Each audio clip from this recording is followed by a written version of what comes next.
Hi everybody, I'm Cynthia. Welcome to Cynthia Yoshikawa Yoga. And today we're going to talk a little bit about tools. Oftentimes I think that people feel like if they're using a yoga tool that they're a bad practitioner, that they can't do yoga because they have to use a tool. But tools can actually help you progress in your yoga practice much more quickly because you're offering your body the support it needs, where it needs it, and when it needs it, so that you can actually sit and be in a posture and drop into a posture and be comfortable, right? As comfortable as one can be when you're stretching, but it offers support so that you can be in a posture for a good length of time. So today we're going to talk about yoga blocks. There are a couple of different kinds of yoga blocks. There's some really fancy ones, but I've got these I have here. There are two kinds: foam blocks, cork blocks. The cork blocks are much heavier, right? You can actually hold them, and when you're holding them in a static way, they actually create some resistance for you because of the weight. So you can build some strength with these. And these are the foam blocks. They're lighter. So there are a couple of different heights that you can use.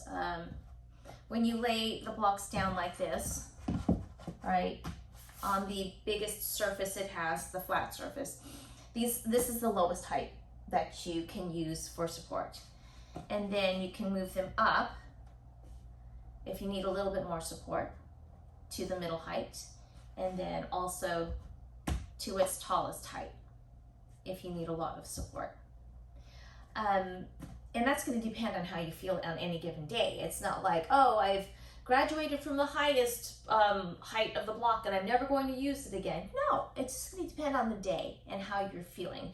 And that's something that is part of the yoga practice, is being present and feeling into when you need help and when you need support and when you don't. And so the blocks offer that. Oftentimes, and this is actually more often than not, a lot of yoga teachers will say, in fact, my yoga teachers in my yoga teacher training would suggest using books as a substitute for yoga blocks if you, like, for example, didn't have any. And even in all the social media, you'll see most yoga teachers will suggest using books instead of blocks if you don't have them. But I am going to very respectfully disagree with that suggestion. I suggest that you get blocks, and there's a reason for that, and I'm going to show you. So a block is one solid piece, right? It is not going to move. There's nothing in between that's going to slide. So in order for me to replicate a block with books, I'm going to have to take multiple books and stack them up so that they're the height of the block that I have, right? Because most people don't have books this thick. Let's face it, not very many people do. So most people have separate books. And so you stack them up, but if you can see that in stacking them up, they're going to slide on top of each other. When you put your hand down for the support, there's that potential for it to slide, right? And you can take the dust jackets off and use the books like this, and maybe they won't slide, but just the fact that there are three pieces to this structure instead of just the one makes it not as stable. Now, then if you wanted to use this height, right, the next highest, the middle height, then you'd have to add another book, which makes it more unstable. And then if you wanted a little bit more support in a posture and you were setting it at its tallest height, that means you'd have to add two more books. And this structure has so many pieces, it's definitely not going to be as stable as this one solid piece. And again, you could take the dust jacket off and maybe they won't slide around, but they probably will. And you're not going to feel as stable in a posture, and that's going to pull you out of it because you're worried about slipping and falling. Now, if you live or have a friend or a loved one who's a bibliophile who loves their books, breaking that binding, which is possible when you're using them in this way, is not going to make them very happy. So that's the other risk you take with your precious books if you are a bibliophile. So that's why I don't suggest using books as a substitute for blocks. The massage therapist in me, and even the yoga teacher in me, is just going, no, it's just not stable, and it just pulls you out. So I suggest that you invest in blocks. Now, blocks generally are not that expensive. I just looked up online to see in a couple of the websites I purchased from how much they are. So these foam blocks are $8.99 per block. So $8.99, and then these cork ones are $16.99 a block. And so the cork is definitely more expensive because there's just more to them.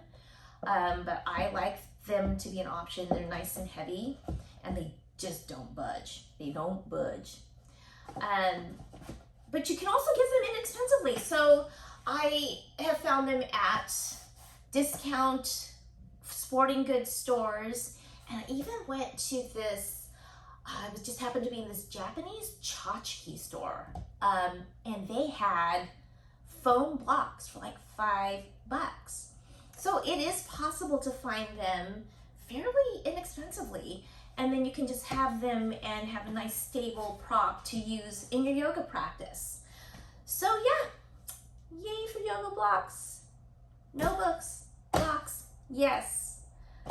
Hope you found this helpful.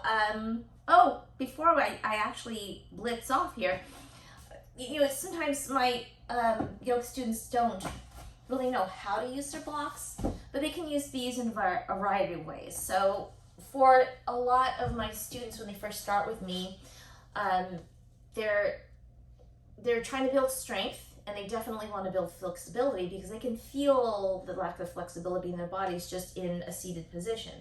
So oftentimes they come to me at the beginning with knees up to here, and because there are muscles that are weak, that are not strong enough to support them, and then there are muscles that are too tight, that are pulling their bodies down, so they aren't flexible enough to sit in this position. So it's like a lack of flexibility and a lack of strength, right? Lack of core strength, the lack of flexibility in the hamstrings and the back. And oftentimes they'll come and they'll be sitting in this position, and it's just really uncomfortable. There's nothing comfortable about this for them. So the blocks actually will allow you to boost up how you're sitting so that you can sit comfortably in easy seat positions. So sitting up on a block like this allows my legs and my hamstrings to drop a little bit, which allows my back to be able to be straight. And then it takes some of the pressure off my core, right? Because at this point, a core needs to be worked on to be able to sit up in this position. And oftentimes my clients are still up here, and it's a strain to try to hold this position and try to be comfortable, because there's this concept in yoga practice of sthira and sukham. And the sthira is the work, right? Where the work is. And the sukham is the ease. So there's the yin and the yang. There's the ease where you don't need to work, and the work where you need to work. And the two are happening at the same time. But in your body, if you're only working, your whole body from top to bottom is straining and working to try to hold a posture, you're not going to progress, right? You need support so that you can do both. So you can actually just place a block underneath the knees, and now I can sit comfortably in this position. I get a nice stretch where I need it. It allows me to sit up tall so that I can breathe. Because in my previous video, there was, I had this section where how you can actually figure out where you need to be. Was it the previous video, or do I still need to do that one? I still need to do that one. But in this posture, in any posture, two things that are simple things that need to happen are you need to be able to breathe in a posture. Nice full breath. If you can't breathe in a nice full breath, then you need a little bit of support in your posture. And the other thing is a nice long spine, right? So this is not a nice long spine. So if I'm here, I need a little support so I can get to here. And that's what these blocks do. And they also open up my chest so that I can take a nice deep breath. They give me support so they can sit comfortably, allow the muscles that need to stretch, and allow the muscles that need to strengthen. And it's almost like reintroducing to your body a movement that you used to be able to do, particularly when we were younger. Like, this was easy when we were little.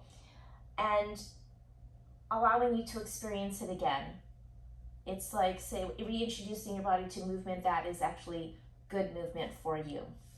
So this is one way to use them as support. And the other way to support your practice is in standing postures.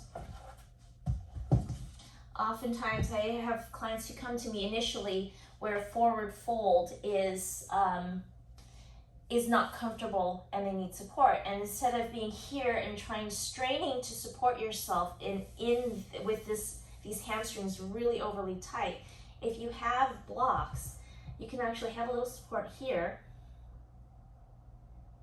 and that actually takes a stretch where it needs to be and allows you to be comfortable in the stretch, in that posture. So every day as you practice, you need to figure out how I'm feeling, and do I need support or not, and will you accept support? That's the other part of the yoga too. So I sure hope this video was helpful. Let me know in the comments, and if you can, please watch, like, subscribe, because apparently the algorithm gods require it, and it also helps me to be found on YouTube. I think that anyone who's making a YouTube video now is saying this because it's true. So I hope to see you in the next one. I've got more yoga tool videos coming up, and we'll explore the different ones that I think are necessary for your yoga practice. Just the basics, because honey, I'm on a budget here, and I know you are too. I look forward to seeing you soon.